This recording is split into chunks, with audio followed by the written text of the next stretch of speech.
to say anything? Why are they saying it now? Why didn't they say it before?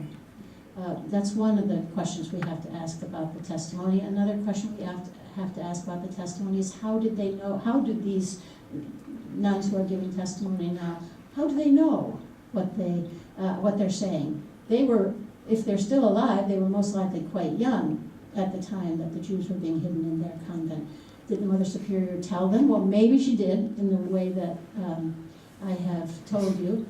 Or maybe often the nuns didn't know that the people being hidden were Jews at all. So again, it's a very complicated story, and the testimony is very difficult to evaluate, but there's not much of it. Now, I don't have much time. I wanted just to speak very briefly about a few other, and I will make it brief, a few other convents and monasteries in Italy where Jews were hidden. You undoubtedly know from your own reading and work and thoughts about the Holocaust that Jews were hidden throughout Europe in monasteries and convents. Children were taken into schools. You've seen Au revoir les enfants. You know what happened in schools and monasteries. In France, there were a lot of them. In Belgium, there was a rescue operation for Jewish children run by Catholics. Enormous courage and enormously moving stories. In Italy, it was the same in many cities. In Genoa, this humble young priest, Don Francesco Repetto, rescued Jews. You can see behind him the destruction that occurred around the cathedral in Genoa from Allied bombings, from American and British bombing raids on Genoa. You can see that these priests, good people, men of good faith, had many problems other than what to do about Jews who were in their particular diocese. They were dealing with poverty and hunger and destruction and fear. How did a man like Don Francesco Repetto get involved? This is his boss, Cardinal Pietro Boeto, the Cardinal General.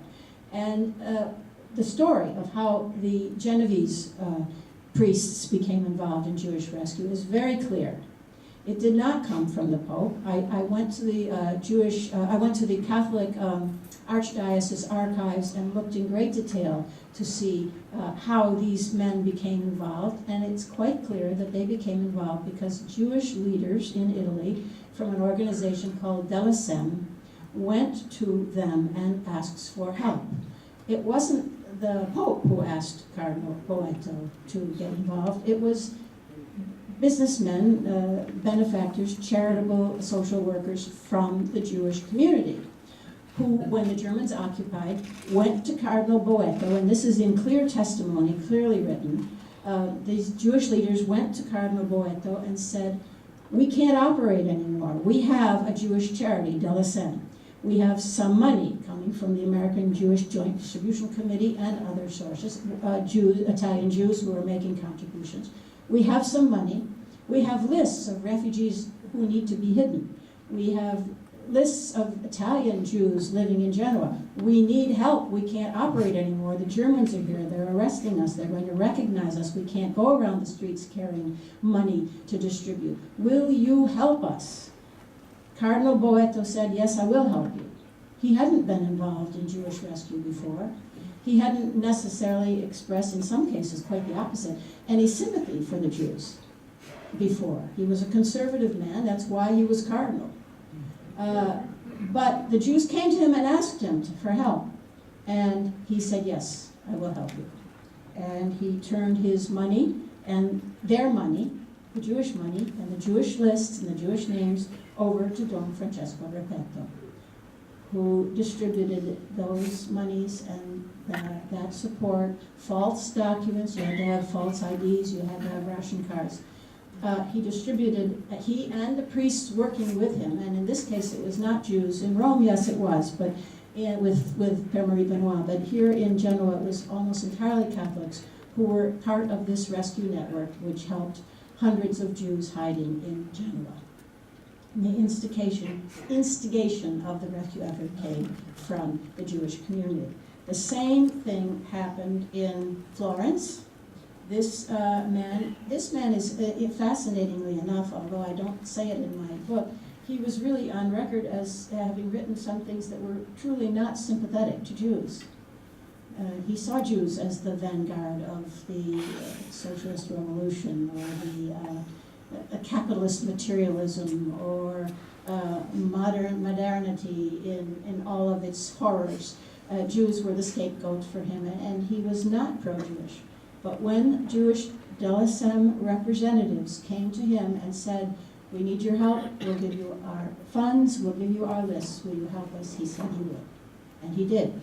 And he, just like the cardinal in Genoa, turned it over, I don't have a picture, I'm sorry, turned it over to his secretary, another, more humble priest, who, Monsignor Meneghello, who interestingly enough has just been honored by Yad Vashem as a righteous Gentile through friends of mine who contacted me and who read something about him in my book, but who also, of course, remembered him and had told me about him in the first place. So through their efforts, Don Meneghello was declared a righteous. I should say parenthetically that all of these others, Cardinal Boeto is declared at Yad Vashem a righteous among the nations, so is Don Repetto, and so is Père Marie Benoit. So these were truly courageous people, and their efforts were replicated in other cities, in Milan. Trieste is a little bit less clear. I'm trying to think. Florence, Genoa, Milan, Turin, very, very much the same kind of story. The same kind of request coming from Jewish leadership. Will you help us? Yes, Monsignor Barale, Monsignor, the Archbishop, I don't remember whether it was Bishop or Archbishop, in Turin said, yes, we will help you. And then there were some priests who acted on their own, and one of these is the bishop in Assisi, whose story is often told, and who also recruited lesser priests to help. And I should add that women were very much involved in this as well. But more through convents were acknowledged, were as I described, I think. Convents were located and requests were made for them to take in Jews in hiding. Remember that these institutions of the church had a certain capacity to hide Jews that individuals did not necessarily have. A big institution could do many things that an individual family couldn't do. A Catholic school, for example, at this time, I guess I need to stop. A Catholic school at this time had a lot of vacancies because with the bombing of Genoa, of Milan, of Turin, with the Allies advancing to Florence, with the obvious soon arrival of the Allies in Rome, Catholic families took their kids out of Catholic boarding schools and kept them home with them. There were vacancies in these schools. Places were going begging, and Catholic nuns of goodwill could take in Jewish children, knowing full well that they were Jewish children, and disguise them as Catholic children, which they did, and give them a place to sleep and distribute the ration cards that they were entitled to that would otherwise have gone to Catholic students who weren't there, who'd gone home. And that was replicated in convents and monasteries where you could disguise newcomers. Remember that Catholic institutions had always had foreigners. There were always foreign priests in monasteries. There were always foreign nuns in convents in Rome. So it was not so difficult to take in foreign refugees who had accents, who were clearly not Italian, but to disguise them as Catholic refugees. So it needed the goodwill, and that goodwill was demonstrated in Italy, as I have described. I of course don't have time to go into other countries. Each country has its own history and complicated story, but as I alluded to, it happened in other countries as well. I do not see an involvement for Pius XII in these rescue stories. I do, however, repeat to you that the men and women who did these things believed firmly that they were obeying the message of their Pope and of their church to show compassion for those who were victims of war. Thank you.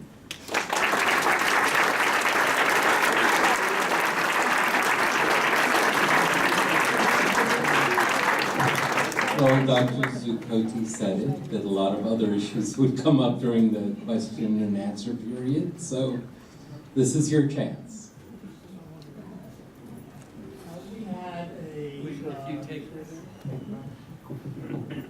We had a French teacher in Washington, D.C., a high school teacher, about 15, 16 years ago, who she and her sister were put in a convent. And she explained some of her experiences there, but after a while, the Nazis realized that this was being done, and so they had them memorize, I guess it's called the catechism or whatever, so they could recite like any novitiate or whatever about to be done, it's called. Mm-hmm. I guess you all heard that, and yes, that was very much the case. The Jewish children had to learn to disguise themselves as Catholics. They had to have documents, they had to have baptismal certificates, and these convents were raided. Sometimes, often they were not raided, but sometimes they were. And so it was very dangerous for everyone. I want to thank you for your remarks today. Some people have, with regard to Pope Pius XI and XII, that Pope Pius XI was assassinated because he was about to declare the encyclical attacking anti-Semitism. Is there any truth to that? I don't believe that there's any truth in that. No. I have Pius XI and his Secretary of State, Eugenio Pacelli, who became Pius XII, were very close in many respects, but they also disagreed. Eugenio Pacelli, Pius XII, was much less confrontational at the end and did not necessarily agree with Pius XI's policies toward increasing confrontation and an increasing statement against anti-Semitism. But it's inconceivable to me that Pius XII, Eugenio Pacelli, would have participated in anything like that. And there's no evidence that he was assassinated. First of all, he had been sick for quite a long time. And one of the reasons that Pius XI had been sick for a long time, and one of the reasons that he was not able to carry forward his increasing disillusionment with Mussolini and the Italian-German alliance, that he was not able to carry forward and impose his increasing concern about anti-Judaism, about Jewish persecution, was that he was so sick. Less favorably to Pius XII, it is believed that the encyclical that was written condemning anti-Judaism and anti-Semitism, which, by the way, is pretty weak. I've read that encyclical. It's not what we would have liked, but it was certainly better than nothing. And another speech that Pius XI was planning to make the week after he died, warning Vatican prelates against fascist spies within the Vatican and against the infiltration of fascism within the church. Those two speeches were on Pius XI's night table when he died, and those speeches disappeared from his night table and have only recently been found in the archives. So, no, I think no assassination, no murder, no poisoning, none of that. But definitely disagreement, definitely pressure on Pius XI, and definitely a little bit of Pius XII arranging that once Pius XI was gone, he would be the initiator of Vatican policy and not the former Pope.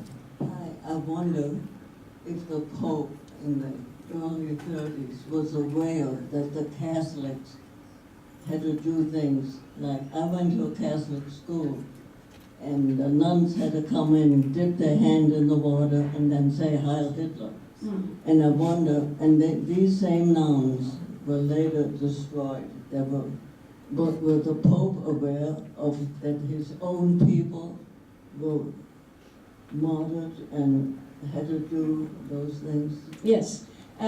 Yes, and you heard the question, and then not to mention, you did not mention, of course, the tremendous suffering of Catholics in Poland, where priests were murdered, parishioners were murdered, the Catholic leadership suffered horrendously.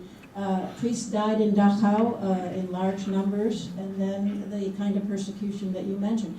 Was the Pope aware? Yes, I think he was. The Pope was aware of almost everything. Remember that the Pope had diplomatic representatives in all the countries. Remember that Catholic soldiers of conscience came to their confessors. The confessors went to their bishop. The bishops passed the word along. There's no question but that the Pope was aware of the persecution of Catholics throughout Europe. That was one of the reasons why Pius XI negotiated the Concordat with Hitler in 1933, hoping that he could protect Catholics, that with the Concordat he would have a diplomatic line of communication with Hitler, that he would be able to control the Nazis. But clearly that hope was in vain. Pius XI realized it before his death in 1939. Pius XII knew that the suffering was continuing, but feared very much that he would make it worse by speaking out. Both my sisters were interned in Gurs, which is near the Spanish border, and it's under the Free French. And the Free French, of course, collaborated a great deal with the Germans. And that my sisters got out was by their sheer will and by their understanding that the Red Cross that came was German and not the Red Cross. That was the kind of thing. But we don't know, and it seems to be typical, that leaders of religions abandon their stance, their structure in times of trouble in order to preserve the structure of either the church or the mosque or wherever. And in France, where there was a clear Free French area, we didn't hear anything about the French Catholics intervening in any way whatsoever. I think a lot of it is just apologia for the. I also was very interested at one time, in general, about the stance of the Catholic Church, even about people that converted. I was in Nîmes, and there's a big cathedral there, and there's a little church on the side, which is for conversos. Those are converted to Catholics. They're not quite understood to be true Catholics. And we know the history of Catholicism, we know the history of other religions, and the wars that resulted in all of that. And anti-Semitism, as it is now, rising, and nobody knows quite why, but it's rising everywhere. And we wish the leaders of those churches would stand up at a time when there's no interest and no great danger of it affecting the church, of saying, this is unacceptable. Thank you.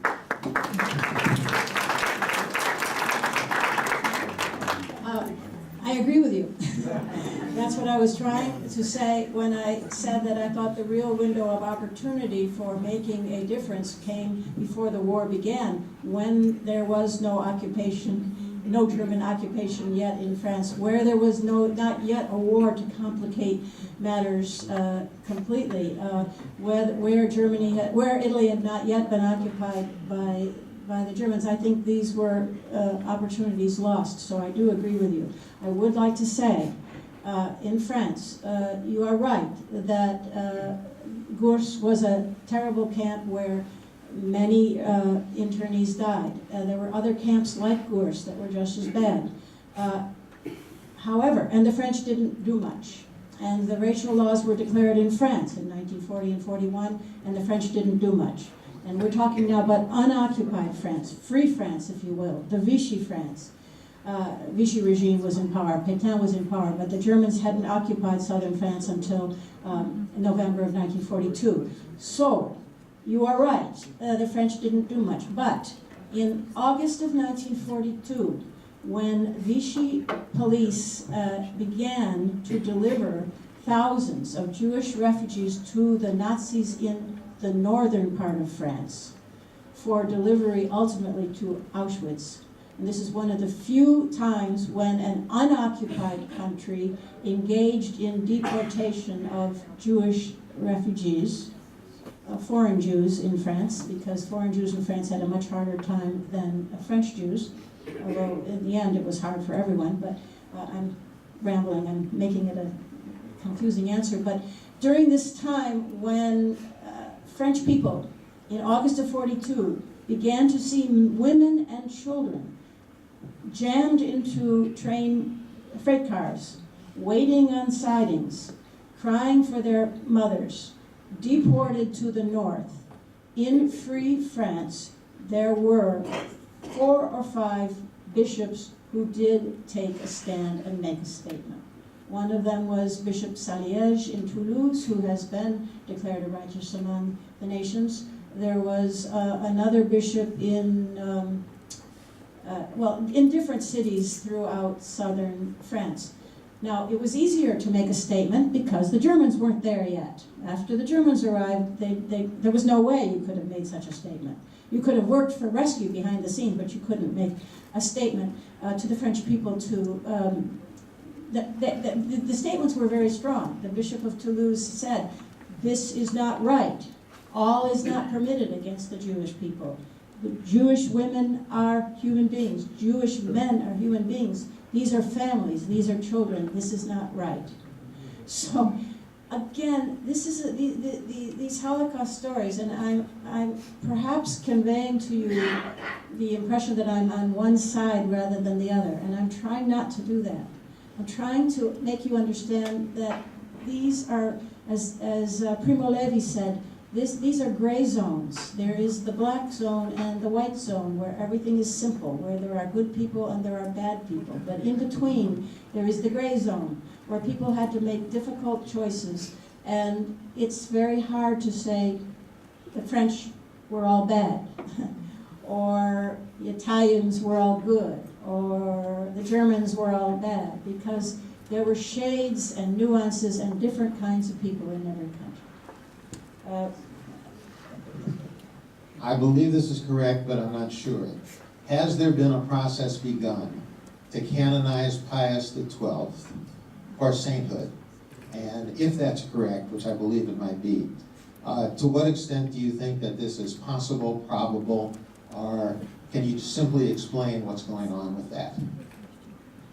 There is a process for the beatification and canonization of Pius XII. It's been going on for a while. I am not a Vaticanologist. I don't think I can predict what will happen. Well, perhaps I can. I think it may go forward. Benedict XVI, just a few years ago, declared Pius XII to have been a man very worthy of respect, venerable, which is a bad sign. I don't know that Francis has taken any kind of position. I really am not sure what will happen, or even to what extent the Vatican may change with the current Pope. But I can tell you the reasons for the beatification and canonization process. Pius XII is revered by many Catholics for reasons that are not involved with the Holocaust. He is seen as a very holy man who was respected, a very conservative leader who is therefore